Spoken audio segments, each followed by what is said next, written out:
Welcome to this Python tutorial on flow control, focusing on decisions and loop. Flow control dictates which lines of code run and how many times. By default, Python programs execute top to bottom.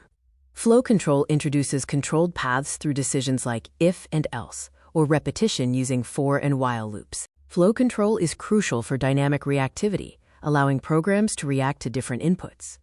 It improves efficiency by letting us repeat tasks without copying code and enhances reliability for handling errors. Every useful Python program relies on flow control. The basic if statement runs code only when a condition is true. In Python, code blocks are defined by indentation, typically 4 spaces, not braces. This example checks if the age variable is 18 or greater. Since 20 is greater than 18, the condition is true, and the program will print "you can vote" before finishing. As expected, running the Python file outputs "you can vote" followed by "program finished." With the if/else structure, we define 2 paths. If the if condition is true, that block runs. Otherwise, the else block runs. Here, the temperature is 15, which is not greater than 25. Since the "if" condition was false, the executed, and the output is "bring a jacket." The elif chain allows us to check multiple conditions in order. It proceeds down the list until one condition is true, then executes its block, and exits the chain. With a score of 78, it skips A and B, but the C condition is met. The output confirms the result. Since 78 is greater than or equal to 70, the final grade is C. All conditional logic relies on comparison operators that return either true or false. These include equal to, not equal to, greater than, less than, greater than or equal to, and less than or equal to. Logical operators such as and, or, and not combine multiple conditions. In this example, both the username and password must match for the login to be successful. Since both the username and password conditions were met, the output shows login successful.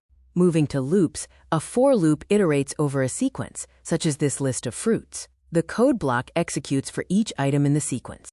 The output displays "I like," followed by each fruit in the list, demonstrating the "for loops iteration."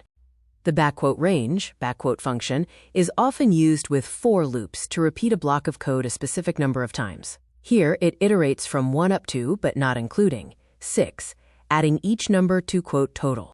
The output confirms the loop iterated 5 times, summing the numbers from 1 to 5, resulting in a final total of 15.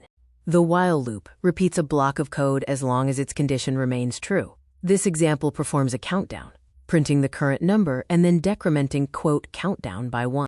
The countdown sequence prints 3, 2, 1, and then blast off once the while condition is no longer true. The break and continue statements offer more control within loops. Break immediately exits the loop, while continue skips the current iteration and moves to the next. This example only prints odd numbers up to 5. As you can see from the output, the loop stopped at number 7 due to the break statement, and even numbers were skipped by continue, resulting in 1, 3, and 5 being printed.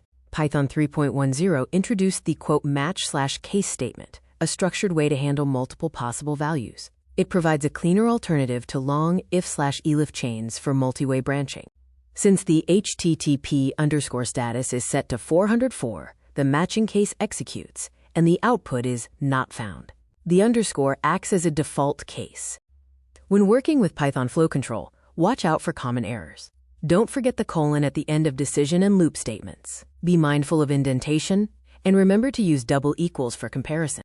In summary, if, elif, and else manage decisions. For loops iterate over sequences, and while loops repeat based on a condition.